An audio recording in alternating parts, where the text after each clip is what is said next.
Hey, happy Monday, everyone. Oh, okay. I just have two things at the top before I turn it over to our National Security Advisor, Jake Sullivan. So I would like to share some encouraging news about the results of this administration's efforts to make communities safer from the epidemic of gun violence. For too long, the illegal trafficking of guns violence made even the communities with the toughest gun laws vulnerable to high levels of gun violence. But thanks to key provisions included in the Bipartisan Safer Communities Act, which represents the most significant gun safety legislation in 30 years, the Department of Justice has prosecuted over 250 people for illegal gun purchases and firearms trafficking. This means fewer guns are making it into the hands of criminals and other dangerous individuals and ultimately making our communities safer. Additionally, the Bipartisan Safer Communities Act created stronger penalty provisions, signaling to potential offenders that they should think again.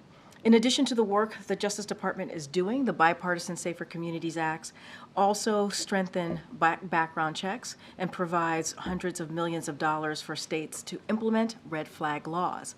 And we are encouraged to see states take advantage of that funding, with 21 states having implemented their own red flag laws, including most recently in Minnesota and in Michigan. But know that even more can and must be done. Unlike congressional Republicans, President Biden has taken action to fund the police with billions in his budget every year he's been in office, and billions through the American Rescue Plan, so federal, state, and local governments can hire more officers and have the tools they need to fight gun violence and other crime.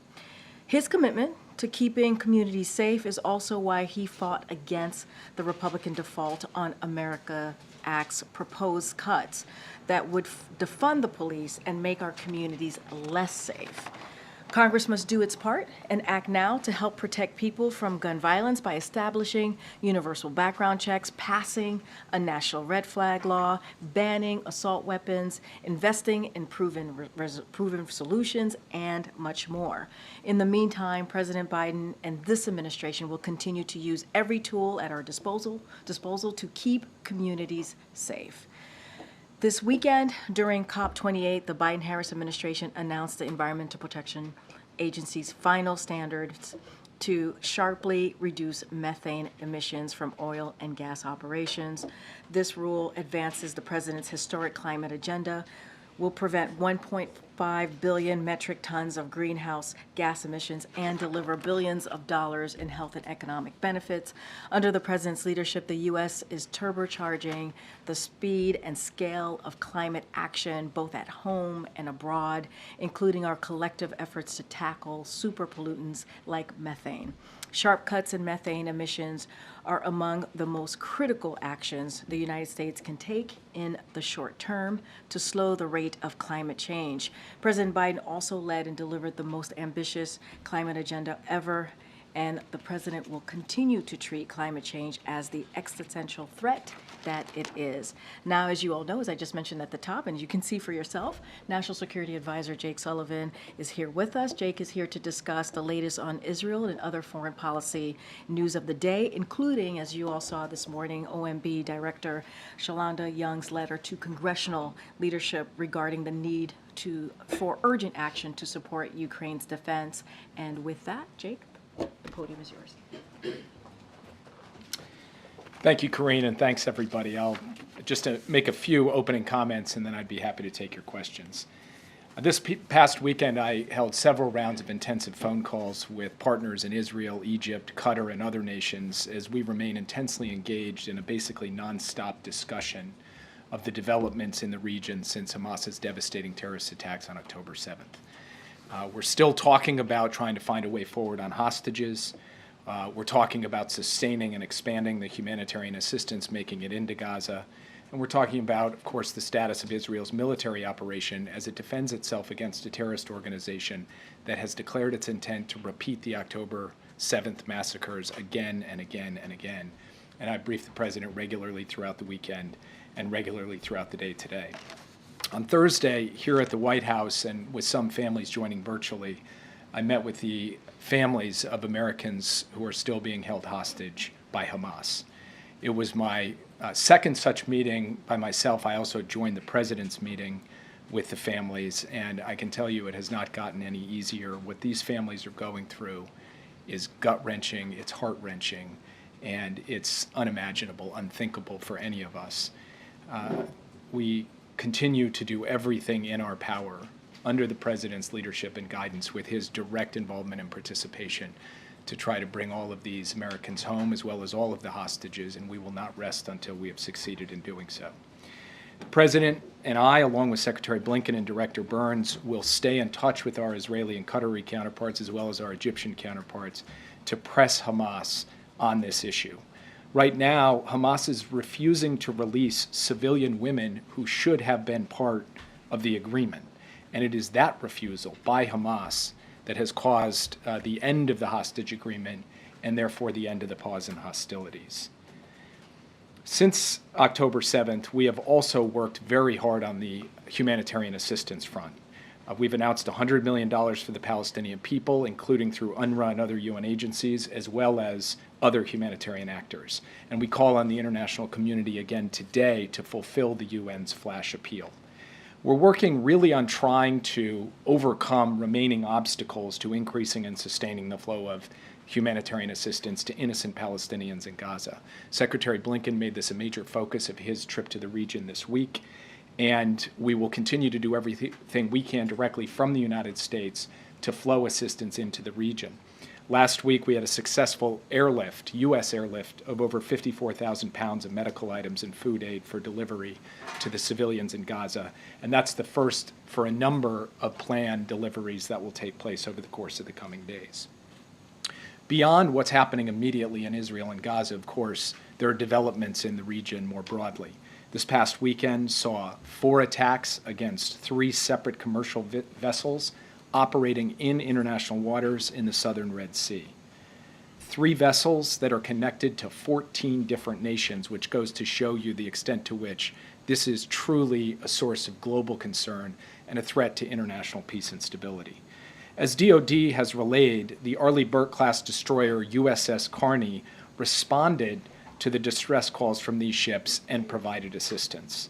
In doing so, it detected 3 UAVs at 3 different times heading in its direction, and it took action against all 3 of those UAVs. As CENTCOM reported this weekend, we cannot assess at this time whether the Carney was a target, but the Carney took prudent action in taking down those 3 UAVs. And we will continue, as we go forward, to consult very closely with allies and partners to determine and take all appropriate responses. We have every reason to believe that these attacks, while they were launched by the Houthis in Yemen, were fully enabled by Iran. On Ukraine, as you've all seen, earlier today, OMB Director Shalanda Young sent a letter to congressional leaders, which Karine was just referencing, explaining that without congressional action, the administration will run out of resources by the end of the year to procure more weapons and equipment for Ukraine and to provide equipment from U.S. military stocks without impacting our own military readiness. The resources Congress has provided for Ukraine and other national security needs have halted Russia's advances in Ukraine, helped Ukraine achieve significant military victories, including taking back more than 50% of the territory that Russia had previously occupied, and by revitalizing our own defense industrial base, jumpstarting and expanding production lines, and supporting good-paying jobs across the country. Now it's up to Congress. Congress has to decide whether to continue to support the fight for freedom in Ukraine as part of the 50-nation coalition that President Biden has built, or whether Congress will ignore the lessons we've learned from history and let Putin prevail. It is that simple, it is that stark a choice, and we hope that Congress, on a bipartisan basis, will make the right choice. There is no magical pot of funding available to meet this moment. As Director Young said, we're running out of money, and we are nearly out of time. Congress has to act now to take up the President's supplemental request, which advances our own national security and helps a democratic partner in Ukraine fight against Russian aggression. Finally, as Karine was just describing and talking through the achievements we've made on methane, Vice President Harris traveled this weekend to Dubai for COP28. and she delivered the enhancing our efforts to reduce greenhouse gas emissions, support adaptation, and boost climate resilience. As a result of President Biden's leadership since he took office, the United States is once again leading the world in responding in an urgent and sustained basis to the climate crisis. And with apologies for trying your patience with those opening remarks, I'd be happy to take your questions. Thanks, Jake. I want to ask you about the attacks on commercial vessels over the weekend. The Houthis have threatened to attack any commercial ship in that region that has ties to Israel. You mentioned the fact that these ships had ties to 14 different countries. Did all of these ships have ties to Israel? I can't answer that definitively, but we don't think so. We do not believe that all three of the ships had ties to Israel, and it goes to show you the level of recklessness that the Houthis are operating on. Any ship they shoot at, whether it's Israeli-owned or has some connection in the past to Israel, that doesn't make it any more of a justifiable target under international law than if the ship didn't have ties to Israel. But some of these ships, we believe, may not have, although I don't want to give you a definitive answer on that because we have to continue to run that to ground. In addition to that, the position of the United States, consistent with the position of the UN Security Council and consistent with the position of maritime nations across the world, is that attacks on commercial shipping in international waters are totally unacceptable and have to stop. And what we are doing now is engaging in intensive consultations with partners and allies to determine the appropriate next steps. The last point I should make is just to underscore something I said in my opening statement. We are talking about the Houthis here. They're the ones with their finger on the trigger.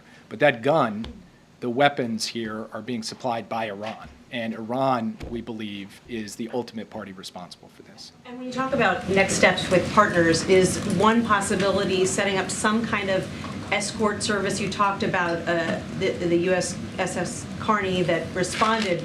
Is there a possibility that the U.S. would partner with other militaries in the region to escort these ships as they go through this sensitive region?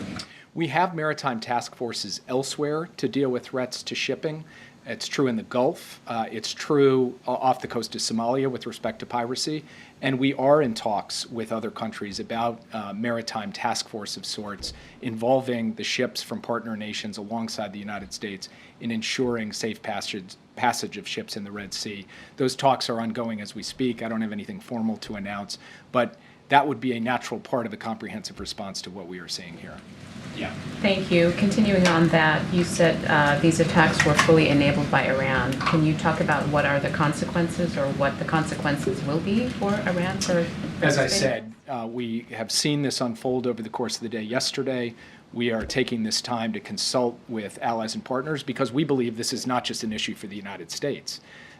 These ships were not U.S. commercial ships. They were from a variety of nations. This is an issue for the entire world, for every country that relies upon maritime commerce to sustain their economy. And by the way, that is every country. And that's why you saw the statement come out of the UN Security Council at the end of last week. So we will take the time to do the appropriate consultation, build a response that involves as much buy-in from as many countries as possible, and then we'll have more to report once we've done those consultations. Yeah. But so far, retaliatory efforts from the U.S. to these kinds of strikes clearly have not been working. I mean, how concerning is that? We've heard the administration over and over again warn those who want to take advantage of this situation don't. Those messages aren't landing clearly.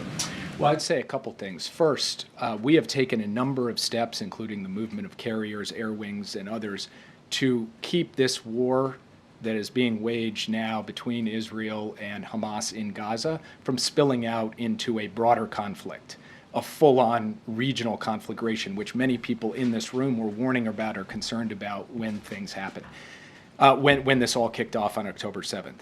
Now, that doesn't mean that we are not seeing very alarming behavior, and there are two forms of it in particular that we're focused on. One is attacks by Iranian-enabled and aligned Shia militia groups in Iraq and Syria attacking our forces. We are taking steps to protect our people and to strike back against them. In fact, just yesterday, CENTCOM announced a strike that took out 5 militants that were attempting to attack us with UAVs. And second, we have made clear that the entire world needs to step up together, not the U.S. alone, but all of us working together to deal with this emerging challenge that the Houthis present backed by Iran. We are going to take appropriate action in consultation with others, and we will do so at a time and place of our choosing. Yeah. Are you saying, oh, go ahead. Just one other question on this next phase of fighting in Gaza. The administration, you have said that you feel that the Israelis have been receptive to your message to do more to try and limit civilian casualties. You know, they are urging people to move to supposedly safer areas. We're seeing these maps and leaflets that they are sending out. But, you know, it's not clear that those warnings are actually reaching people, given the level of destruction, given communication issues. You know, are you satisfied that this is enough? Are the Israelis doing enough to make sure that people get these messages to limit civilian casualties? And can you really be more targeted in a situation where you have so many people now trying to squeeze into such a small area? Well, first, the pause ended on Friday. It's Monday, and over the course of the weekend, we've seen basically 48 to 72 hours of activity. So it's too soon for me to sit here and tell you that I'm going to pass some comprehensive judgment. What I'm going to do instead is what I did earlier today. I'm going to talk to my Israeli counterparts about what they are doing to target Hamas and what they are doing to try to protect civilians. Now, as you noted, they have actually taken the quite unusual step for a modern military and identified precisely the area that they intend to have ground maneuver. And they have asked the people in that area to move out.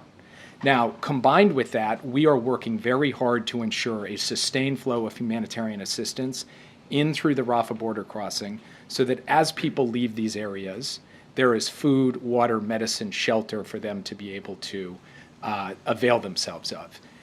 But it's a dynamic situation, and we will keep watching and keep measuring day by day and stay in persistent contact with the Israelis as we reinforce the basic point. They have every right to go after the Hamas terrorists who committed this brutal massacre on October 7th and who continue to fire rockets just in the last hours at civilian areas in Israel. But they also have a responsibility to try to protect civilians. These are the kinds of steps that we have asked them to undertake. These are the conversations we're having day in, day out. And I'll keep coming back to this podium to report on those developments as we go. But I'm not going to sit here on Monday and pass some kind of comprehensive judgment. Yeah. Do you, I want to ask a question about Ukraine. Are you saying that any member of Congress who votes against aid to Ukraine is voting for Putin? I believe that any member of Congress who does not support funding for Ukraine is voting for an outcome that will make it easier for Putin to prevail.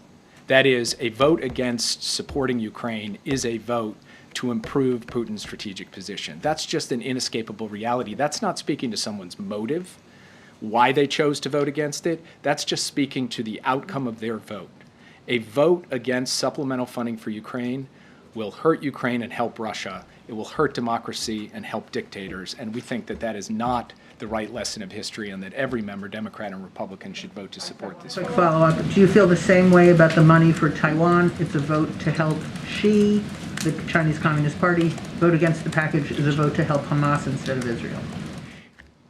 Again, I don't want to characterize this in quite the way that your question presupposes. Our view is that every dollar that is in this package is meant to enhance the national security of the United States and the peace and stability in vital parts of the world. That's why we want people to vote for it. Not voting for it, in our view, for the package in its totality, we believe is a vote against what is necessary to secure America's national security objectives going forward. Thanks, Jake. You mentioned earlier that Israel has told Palestinians where they could go and where they are going to be bombing or attacking. But some of the areas that they have gone where they were told they would be safe are also coming under fire. What are Palestinians to do? And do you think this is in line with the law of war? So just to take a step back, what Israel has done is it said, this is the area where we are going to conduct ground maneuver. Please, everybody move out of this area so that you're not going to be caught in the crossfire. They have also indicated that there are areas where there will be no strike zones. And in those zones, we do expect Israel to follow through on not striking.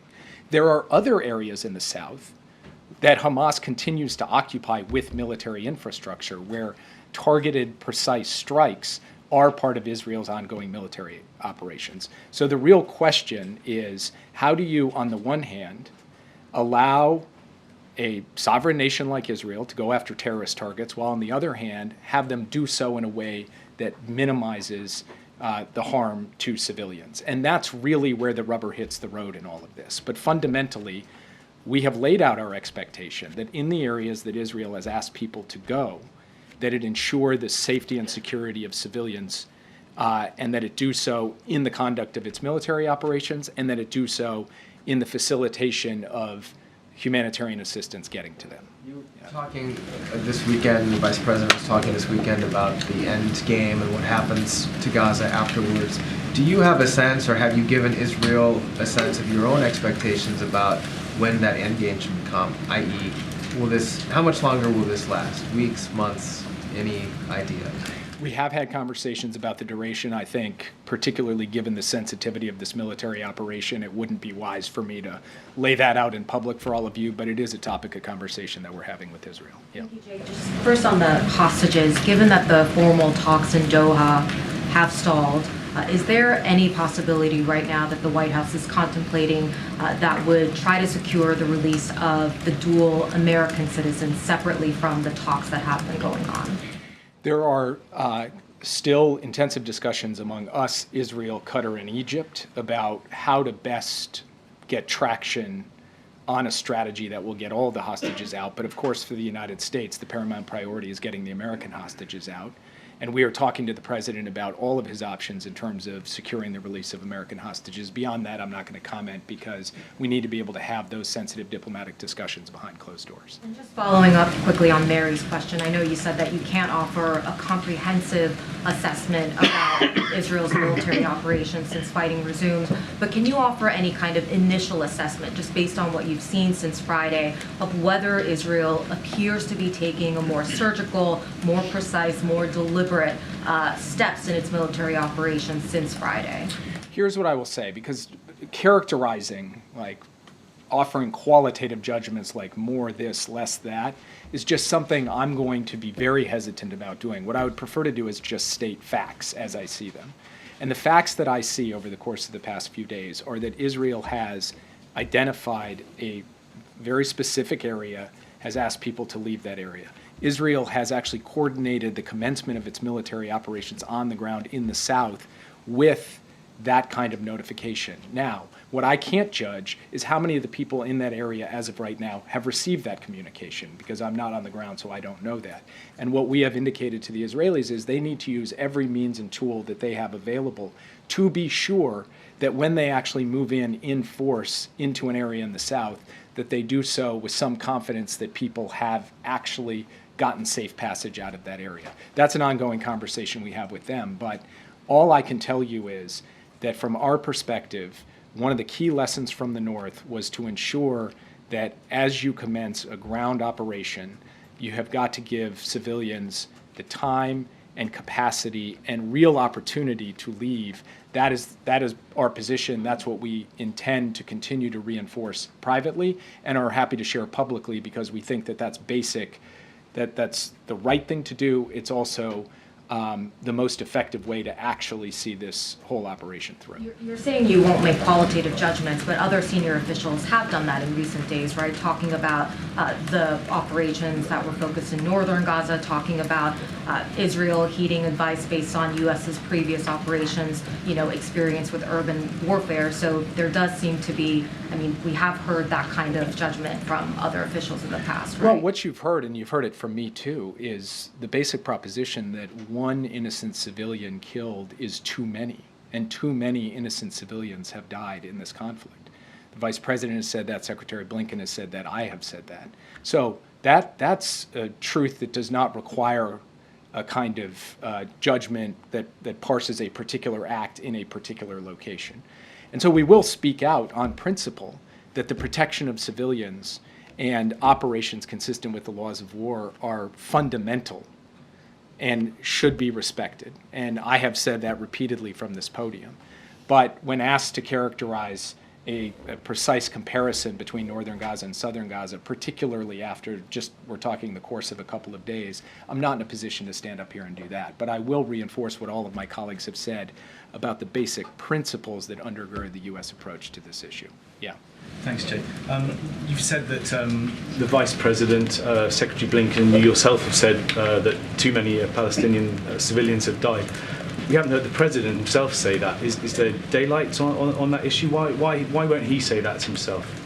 There's no daylight on that. Yeah. Yeah, Jake, well, we heard from John Kirby at one point last week. He said that we need to have a pause to continue to get hostages out, and we need to continue to get hostages out in order to have the pause. Given that both of those factors are no longer the case right now, what are the points of leverage, the points of pressure that you believe are available to try to get back to that situation? And then secondly, if I can, you mentioned the Vice President, her travel to the region.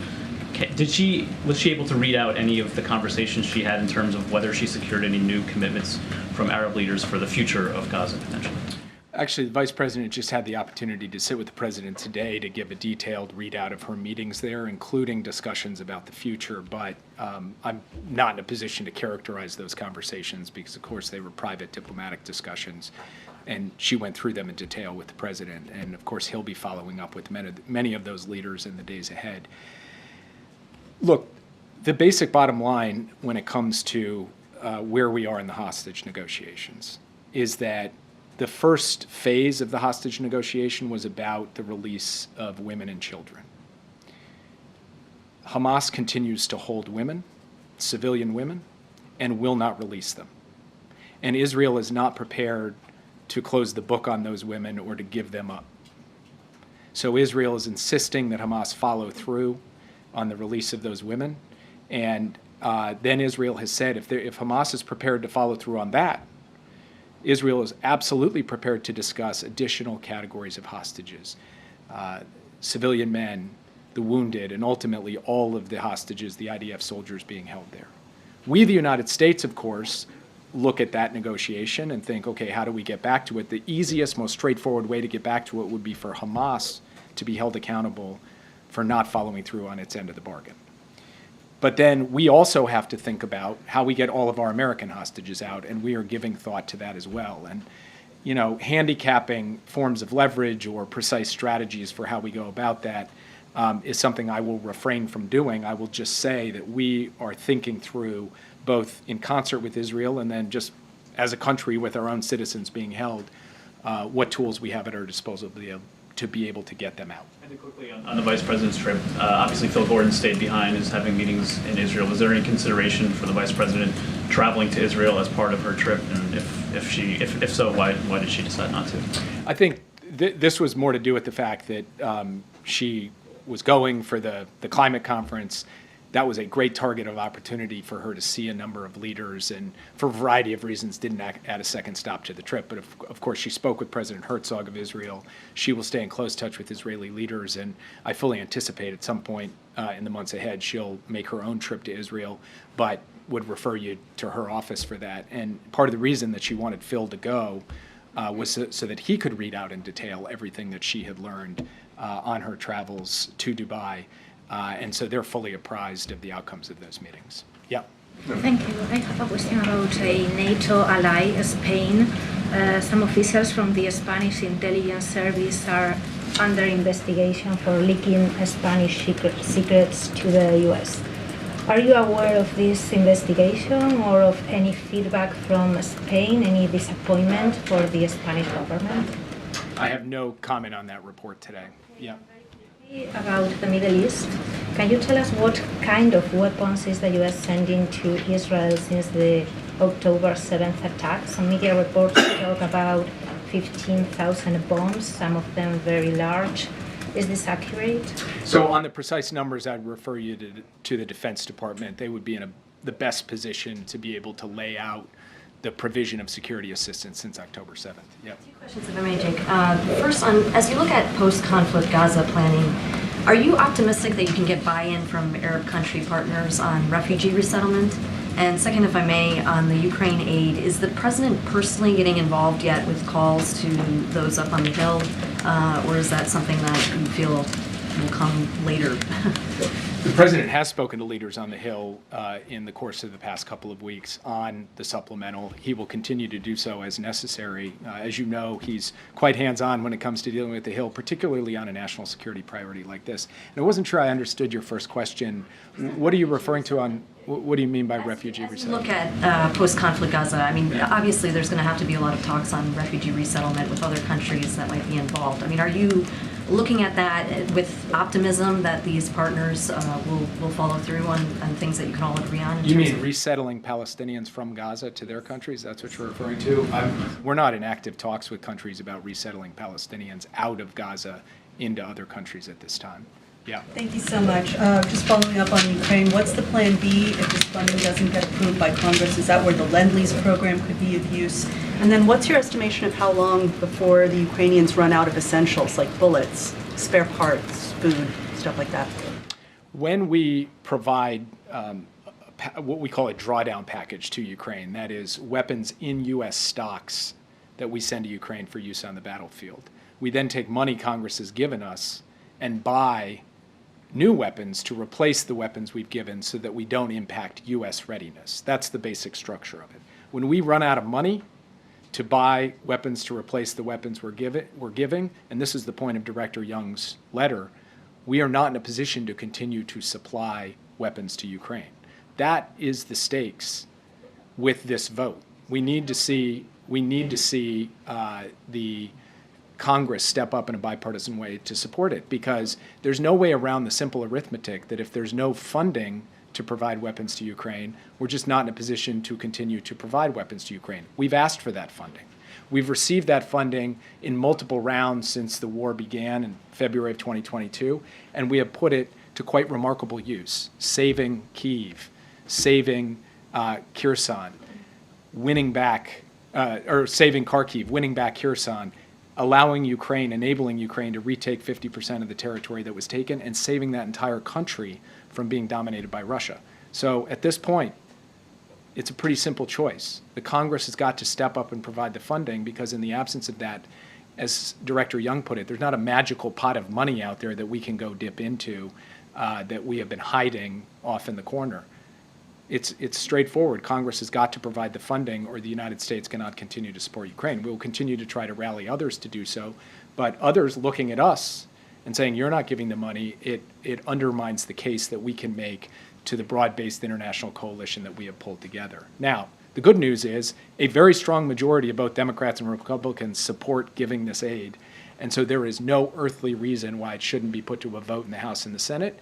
And if it were put to a vote in the House and the Senate, you'd see overwhelming bipartisan support for providing this funding. Yeah.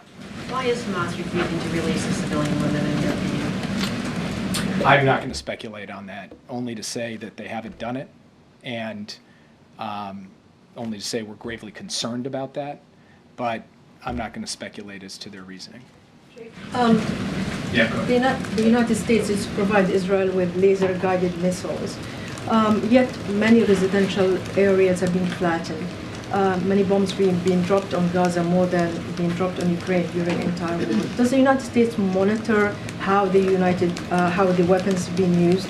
And if not, why not? Also, Arab foreign minister is going to be in D.C. next week. They call for a ceasefire. You disagree on that.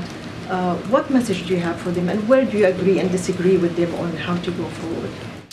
Well, first, our Defense Department and the Israeli Defense Forces are in constant communication about the scope and nature of Israel's military operations. That's a conversation that happens at every level, and it involves the way in which U.S. assistance is deployed in this conflict.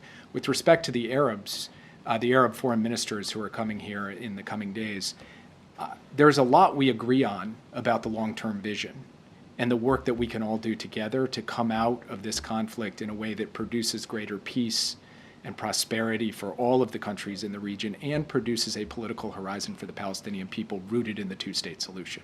And we look forward to talking to them about that. We do have a difference of view about a ceasefire, because we believe that Israel has the right to continue to go after a terrorist organization that is not only continuing to threaten Israel, but is holding hostages, including American hostages, and saying that Israel has no right to conduct military operations against that terrorist group is inconsistent with our view of what is appropriate. But we'll have that debate, as we have before, in the course of that conversation. I think Karine is going to kick me out of here, so I'll take one more. I just have two quick questions. One, has any aid been able to get into Gaza since Friday? I know when Kirby was here, or he did a gaggle Friday and said aid hadn't been able to get in. And if you could just clarify whether the task force that you're talking about in the Red Sea is a new one or one that already operates in the region? So on the first question, yes, the answer is yes. Trucks have been flowing into Gaza.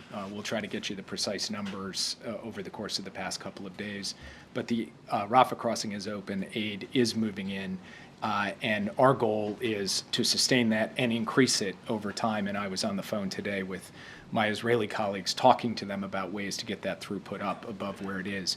And in terms of the task force, as I said before, we have other task forces that deal with issues relative to maritime security. What the precise structure would be, I will defer to the consultations that are taking place, only to say that at a broad level, the idea that we would work with other countries and their naval vessels to try to provide a greater level of security through the Red Sea, that's something that we're actively discussing with our colleagues. So I'll leave it at that. Thank you, guys. Are all the American hostages alive, Jake? Do you know? Are all of them? Thanks, Jake. All right. Let's see how we do. Darlene, it's good to see you. Haven't seen you in a while. Thank you. Two quick questions. What is the reaction here to the collapse of the border talks over the weekend? You know, that is supposed to unlock money for Ukraine. You're getting to the end of the road on Ukraine, so what is the view here on what happened over the weekend with the breakdown in those talks? So look, we've been pretty consistent and are not going to get into the hypotheticals or specifics of the conversations happening in Congress. We're going to let congressional members, senators have those conversations. I can say that as we've done with many when legislation is discussed, as we've done with many other components of, or other times that legislation comes to like a debate, we offer technical assistance, and certainly we offer any advice that may be needed from us, but I'm just not going to get into hypotheticals from here. You saw the letter from, as it relates to our national security, you saw the letter from our OMB Director, Shalonda Young. You heard from Jake Sullivan just moments ago about how important it is to get the supplemental done. It is important to our national security, and so we're going to be really clear about that and continue to speak pretty steadfast and let Congress know the time is now to get this done. And then one follow on Israel-Hamas. The General Secretary of the International Federation of Journalists told the AP in an interview today that journalists or media workers are killed. One is killed every day on average in the war, making it a conflict beyond compared to any other. At least 60 journalists have been killed since October 7, most of them Palestinians. So my question is as the U.S. urges Israel to minimize the deaths of Palestinian civilians, is there a similar emphasis that's placed on sparing journalists from being caught in the crossfire? I mean, I just want to be clear, I haven't seen this interview, so I want to be really clear about that, but obviously making sure that journalists who are really important on the ground and reporting on what's happening on the ground and making sure that they're protected and able to do that is critical. It's important. And that is that we've been pretty consistent here about protecting and making sure that journalists are able to do what they're are able to gather the facts, report the facts, and do that in a way that they're not threatened or they're not put in danger. Obviously, they are in a dangerous situation, but obviously that is a concern for us. We're certainly monitoring that, having those conversations, but I did not see this interview, so I want to be really, really clear about that. But we want to make sure that journalists are protected. What they're doing on the ground is critical. It's important in hearing directly from them on what they're seeing. Thank you. Karine, does the White House believe that additional election monitors are necessary in swing states across the country? So I want to be careful because we're talking about upcoming elections, obviously. I'm assuming you're referring to 2024 and what we're going to be potentially seeing. So I'm going to have to refer you to the campaign. Obviously, for us, and we've taken actions on the federal level on making sure voting is accessible, and have taken the president signed an executive action very early on what we can do on the federal level to make sure that voting is a lot easier for folks and they have access and they're educated on what's available to them. But I want to be really careful, certainly, on talking about anything that's related to 2024. I know, and I just want to challenge you a little bit on that, because it's not, I'm not asking for a reaction, at least not directly, to the person who brought this up.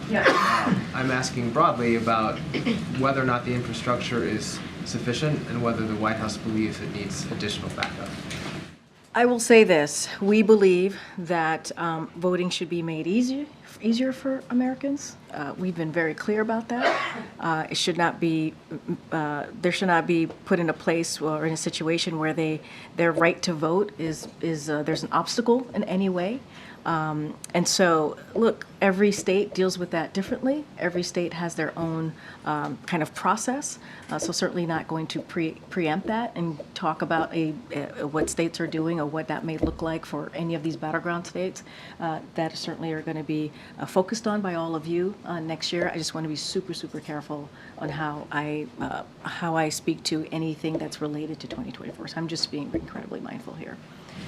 Just on the funding for Ukraine and Israel, given that the impasse right now seems to be over border issues, can you speak a little bit about what the White House is and isn't willing to support on that issue specifically?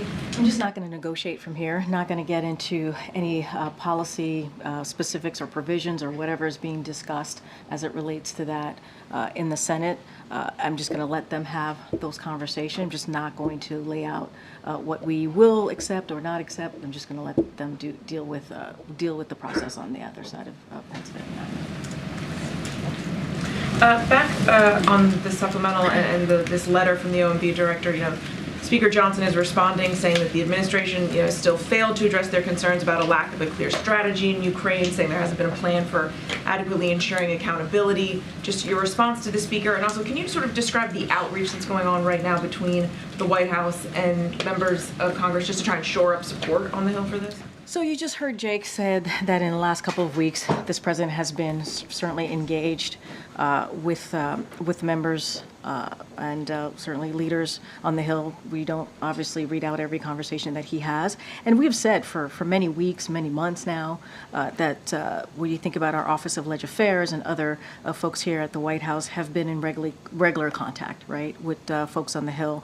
I'm always very careful on not predicting either congressional votes or either policies or getting into negotiations from here. I think the Director Young's letter today was really clear, was very specific on the importance of this letter, of this funding for Ukraine, why it's important. I think when Jake Sullivan was here, he talked about what we've seen in the past almost 2 years in Ukraine and what's been able to happen, how Ukraine has been able to really fight for their freedom. What we thought, the first couple days into the war, we thought Kyiv was going to be taken right away, and they've been able to protect more than 50% of their land, as Jake stated very clearly here. And so I think it's important when you think about Putin, you think about tyranny, you think about what they're fighting against, tyranny, terrorism, a dictator, right? All of those things. We think about both Israel and Ukraine, and that is important. That is important that our leadership continue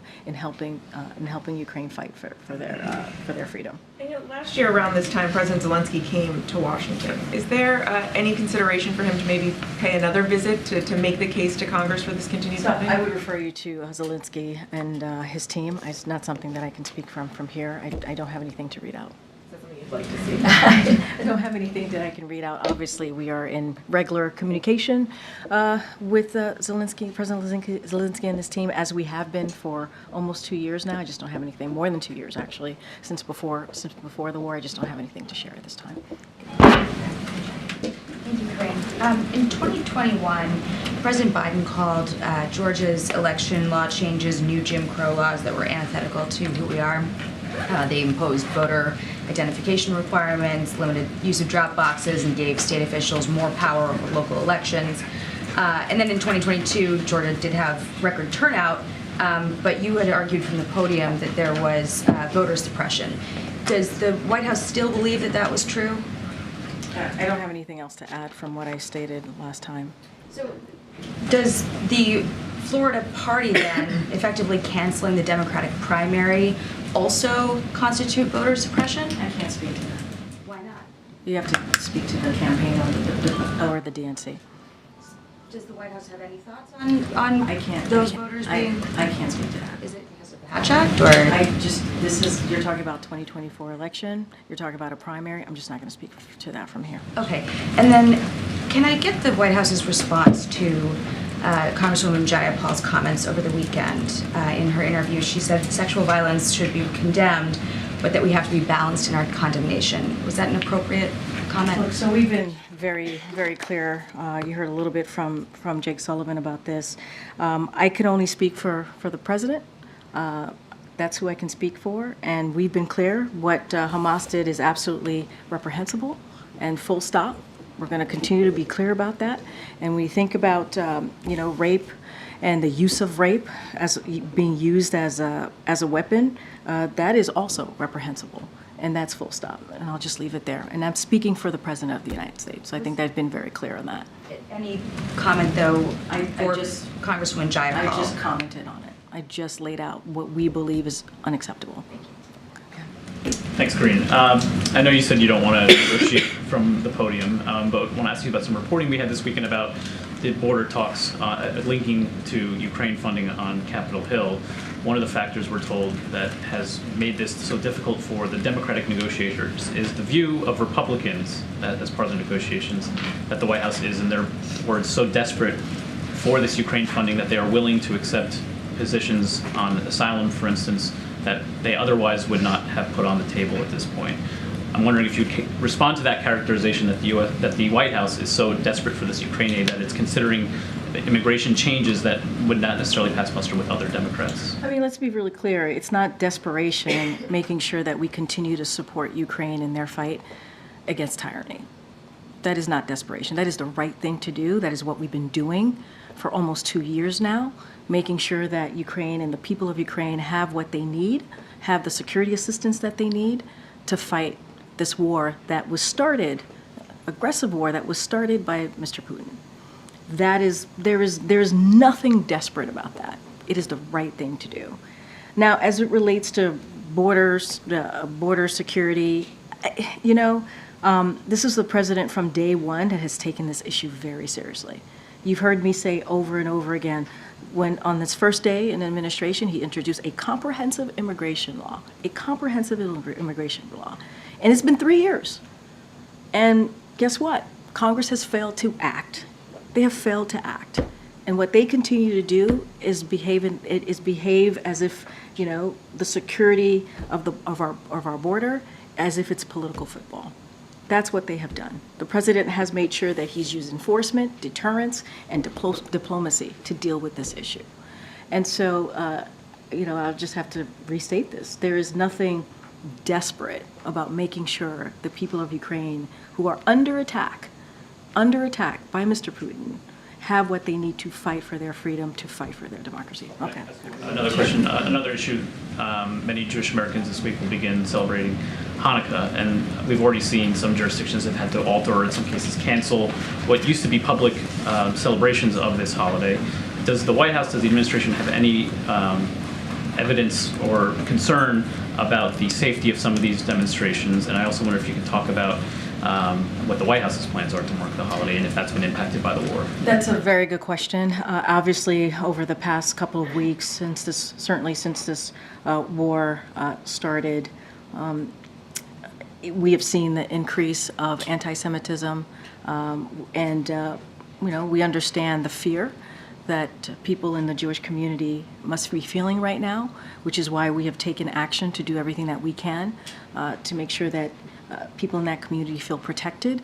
And so that's what we're going to continue to do. I don't have any specifics to lay out as we get closer to the holiday, but obviously we have seen an uptick in anti-Semitism. We have seen an uptick in hate, just more broadly in different communities, obviously, also in the Muslim community. And so we will do everything that we can to make sure that these communities feel safe.